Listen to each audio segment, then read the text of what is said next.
제가 전혀 경험해보지 못한 세상을 알고 있습니다. 현실성이 떨어질 정도로 이게 압도적인 스펙을 갖고 계셔서 누구나 후천적 천재가 될 수 있다는 사실을 몸소 보여준 증인이기도 해서 책 한 권을 읊어버리는 경지까지 도달할 수 있고 그렇게 필승 전략인 것 같아요.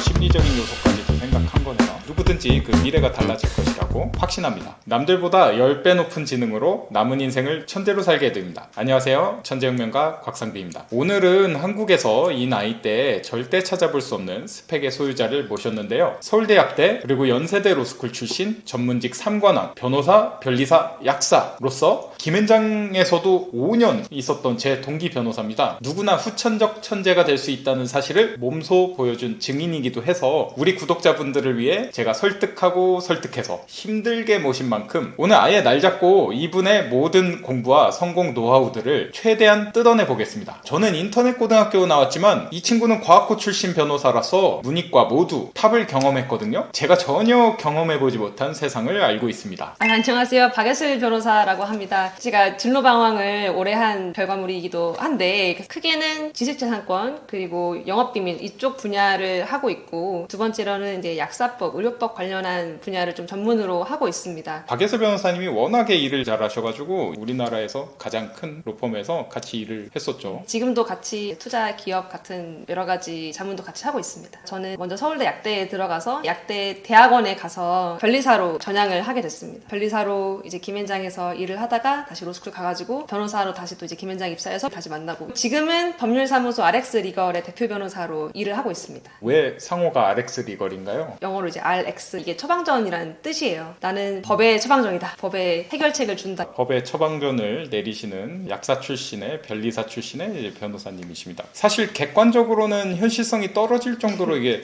압도적인 스펙을 갖고 계셔서 이 본인만의 노하우들이 좀 있으실 텐데 공개 가능하실까요? 얼마든지 공개 가능하고요.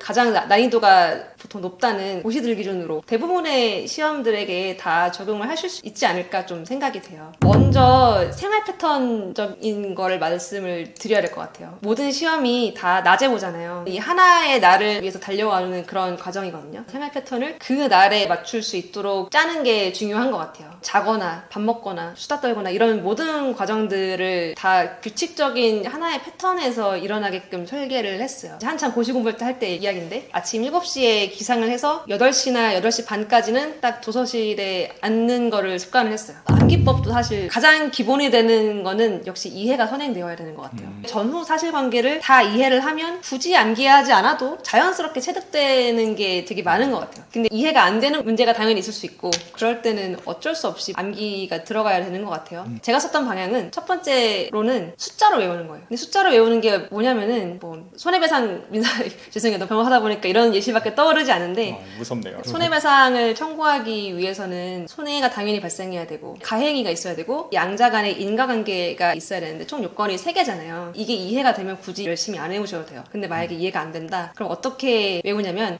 손해배상 청구하기 위한 요건은 3개야. 3이라는 숫자를 기억을 하는 거예요. 이렇게 되는 거죠. 손해배상 청구해야 되는 문제가 있어. 이거의 요건은 몇 개였지? 3개야. 그러면은 3개에 해당할 수 있는 말이 되는 요건이 무엇인지 떠올리기 시작하는 거예요. 이 3이라는 숫자는 구체적인 요건들을 떠올리기 위한 열쇠 같은 거죠. 그럼 3개면은 나는 4개를 안 떠올려도 돼요. 내가 놓치는 게 없다는 확신이 들 수 있어요. 정말 아리까리한 거면 혹시 이거 요건이 4개였나? 5개였나? 막 이렇게 불안해요. 불안하면은 확신이 없어져요. 최대한 3개라는 숫자 안에 말이 되는 요건들을 내가 떠올릴 수가 있기 때문에 연상하는 과정에서 훨씬 수월하게 느껴졌던 것 같아요. 이 내용은 예전에 제가 영상으로 한번 만들었던 내용이랑 굉장히 일치하는데 자세한 내용은 그거 보시면은 되게 도움이 많이 되실 것 같아요. 표랑 도표 활용을 되게 좋아했는데 이런 거죠. 신석기, 구석기 시대 막 이렇게 특정 시대가 있고 뭐 장소별 특징, 개념 이렇게 표로 정리를 할 텐데 각 셀에 들어가는 숫자를 먼저 외우는 거예요. 3, 2, 1, 2 막 이렇게 외우는 거예요. 이 한 칸에는 3개가 들어가는구나. 이 3개가 뭘까? 그게 4, 5개가 아니라는 거에 대한 확신이 있으니까 들어맞는 내용들을 떠올리는 게 쉬운 것 같아요. 다음에 문제 풀 때는 맞아 그게 숫자가 이렇게 있었지. 그럼 이 문제에는 어떤 셀에 해당하지? 그 셀의 내용은 몇 개였어? 1개. 그러면 이건 그런 내용일 수밖에 없겠다라는 식으로 기본적으로 두 번째는 두문자를 활용을 하는 것인데 논술형 시험이 아니더라도 객관식에서도 충분히 두문자가 활용을 많이 할 수 있어요. 약사고시를 볼 때 저희 생약송이라는 게 있거든요. 생약은 이제 한약을 외워가지고 사실 이거는 이해를 못해요. 이해할 수 있는 영역이 아니에요. 그냥 생암기의 영역이잖아요. 두문자를 따는 거죠. 당귀의 당 같은 걸 이렇게. 노래를 약대 애들이랑 같이 만들어가지고 불러요. 한 8마디가 첫 문장을 쓰고 이 첫 문장에 해당되는 생약들이 다 특정 계열의 약물들인 거예요. 산재되어 있던 약물들이 그 노래 하나로 다 정리되는 마법의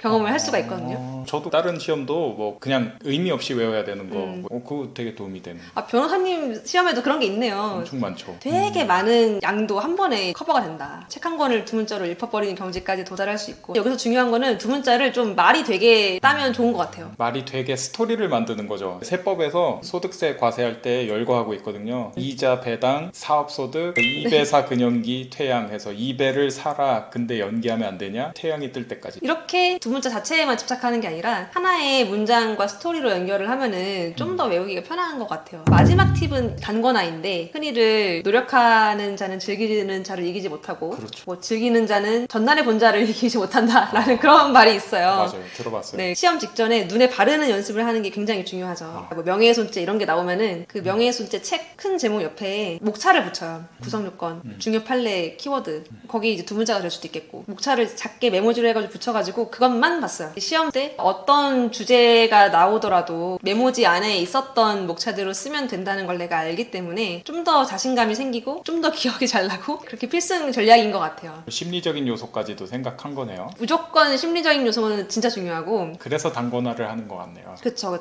제가 말씀드렸던 그 세 가지 방법이 사실 다 양을 줄이는 거예요. 우리가 전날에 모든 거를 다 처음부터 끝까지 완벽하게 읽을 수는 없기 때문에 내가 갈수록 좀 더 적은 범위만 읽겠다는 마음가짐으로 단권화도 그렇고 두문자도 그렇고 다음번에 내가 이 문제지를 오답 노트를 하면서 다시 읽을 때는 과거에 회독할 때보단 적게 읽겠다. 다음에 내가 이걸 안 보겠어. 마음으로 시작을 하셔야 오답 노트 할 때도 동그라미 크게 쳐가지고 얘는 그냥 안 보는 거. 저도 완전 동의하는 게 시험은 결국 이 양을 줄이는 과정이거든요. 마지막에 한 번에 볼 수 있으니까. 우리가 문제를 틀리잖아요. 처음에는 해설지를 다 읽어도 돼요. 모르니까 틀렸겠죠? 근데 처음에 읽으면서 많은 글씨들 중에 핵심적인 설명이 있을 거예요. 그거에 밑줄을 치는 거죠. 그리고 두 번째 때 다시 그 문제를 풀었을 때 또 틀렸다? 그러면은 이 밑줄 친 부분만 봐요. 그래서 이것 때문에 틀렸다는 걸 내가 확실하게 알아야 돼요. 두 번째 읽을 때는 이걸 다 읽을 필요가 없어요. 사실상 오늘 알려주신 세 가지가 저도 거의 공식이라고 생각될 정도로 필수적인 것들이라서 이 정도만 알고 실행해도 시행착오가 몇 년은 줄어드는 건 물론이고 누구든지 그 미래가 달라질 것이라고 확신합니다. 다음 영상에서는 그동안 제 주변 분들도 그렇고 우리 구독자분들도 너무 많이 물어보셔서 제가 평소에 꼭 챙겨 먹는 뇌 영양제들을 간단히 소개해 보겠습니다. 자, 그럼 다 같이 천재혁명 갑시다. 천재혁명 이거 해주셔야 돼요. 말도 해요? 말을 해야 돼요. 천재혁명 갑시다. 천재혁명. 천재혁명.